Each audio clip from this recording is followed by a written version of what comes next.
Magandang good morning po, my dear sisters and brothers in Christ. Before anything else in this Mass, let's continue to remember in our prayers our brothers and sisters na naapektuhan po ng bagyo at patuloy na naapektuhan ng bagyong Juan.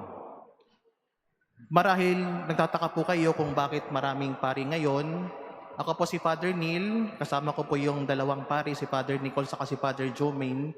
Kami po ay mga taga Diocese of Borongan sa Eastern Samar. Mga waray-waray po kami at nandito lamang po kami sapagkat nag-attend po kami ng alumni ng San Carlos Seminary po. Then we will be leaving hopefully tomorrow for our clergy retreat in Iloilo. My dear friends, today we celebrate the feast day of the dedication of the Lateran Basilica. And it reminds us that the Lateran Basilica is the episcopal seat of the Pope as Bishop of Rome, and the Lateran Basilica is the mother and head of all churches in Rome at sa buong mundo. Kaya bago po tayo magsimula, pakitingnan po muna ang iyong mga katabi. Tingnan mo po ng mabuti. Mukha ba siyang templo o palengke? At sabihin mo, kapatid, templo ka pa ba ng Diyos o para ka ng palengke? Siguro mayroon po sa ating natawa, may napatingin sa kisame at may mga nag-deny. Pero alam po ninyo, minsan ganon din po tayo. Sa labas maayos, bago ang damit, naka-best smile, mukhang banal. Pero sa loob maingay, magulo, may bentahan ng prinsipyo, bentahan ng dangal, at minsan, pati ang ating pananampalataya, binibenta na.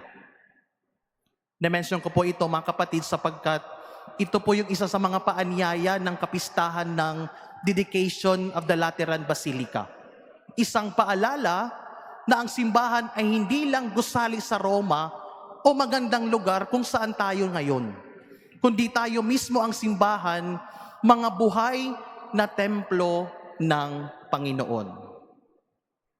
2 points for our reflection. Una po ay bukal. Bukal, daluyan. In the first reading, ginamit ni Propeta Ezekiel ang larawan ng tubig na bumubukal mula sa templo. Sabi niya, wherever the river flows, every living creature shall live. Ang ibig sabihin mga kapatid, ang tunay na simbahan ay nagbibigay buhay. Ang grasya ng Diyos ay parang tubig na umaagos. Hindi para manatili sa atin, itago o ipagdamot, kundi para makapagbigay buhay sa iba. Kung tayo ang simbahan, tanong natin sa ating sarili, umaagos pa ba ang grasya ng Diyos sa atin o natuyo na dahil ating ipinagdadamot? Baka po kasi sarado ang gripo ng ating puso. Baka dati nagliliyab tayo sa paglilingkod at pakikipagkapwa, pero ngayon malamig na. Baka instead of flowing grace, nagiging frozen faith na tayo. Tayo po ang simbahan na dapat daluyan ng buhay, hindi harang, kundi umaapaw sa grasya para sa ating kapwa. And mind you, my dear friends, ang grasya at biyaya ng Diyos kapag tinatago at ipinagkakait, nauubos, nasasayang, nagiging disgrasya. Pero kapag ang grasya at biyaya ng Diyos ay ibinabahagi ng may pagmamahal, ang grasya ay palaging nag-uumapaw. Again, tayo ang simbahan, daluyan ng biyaya ng Diyos para sa lahat. Pangalawa and last point, templo ng Espiritu Santo. Sabi ni San Pablo sa ikalawang pagbasa, mga kapatid, kayo ang tahanan ng Diyos.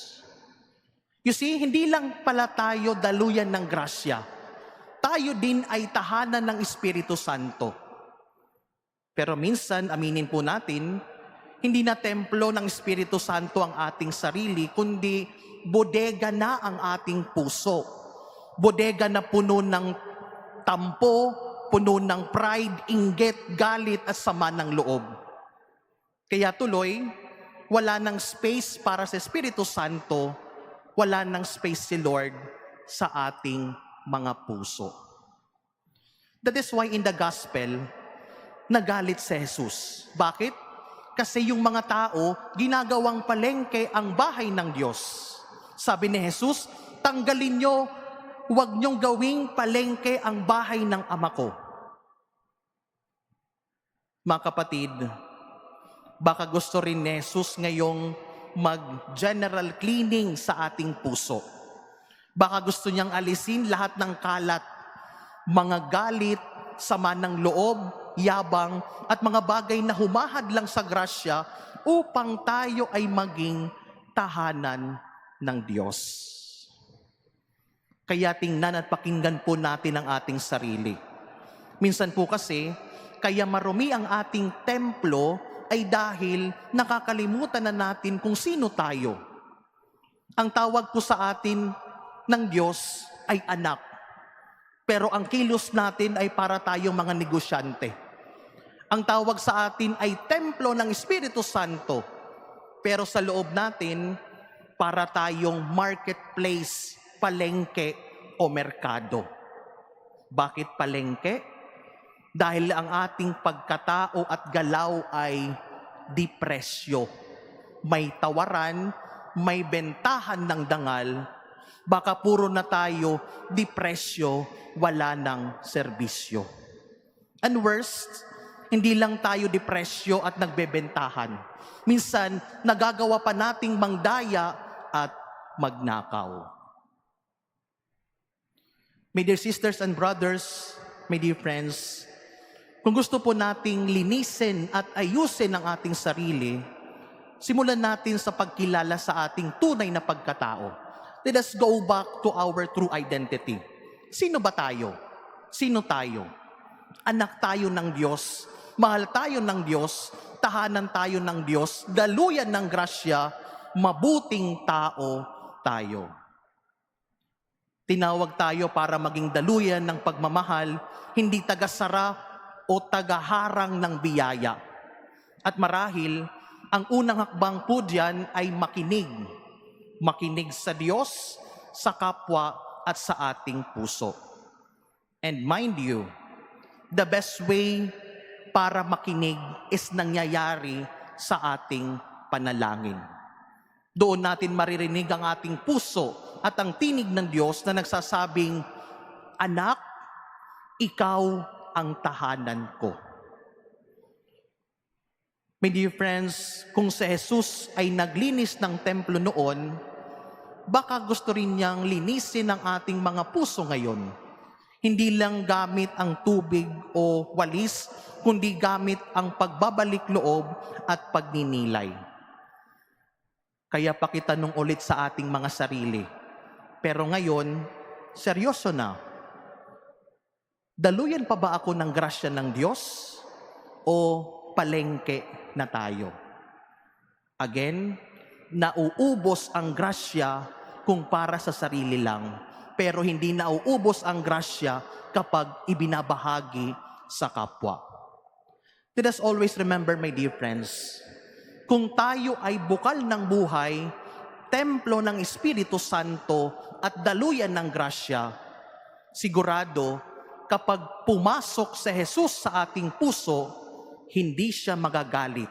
Dahil makikita niya ang templo, ito ay buhay, banal, at bukas sa pag-ibig ng Diyos. Amen.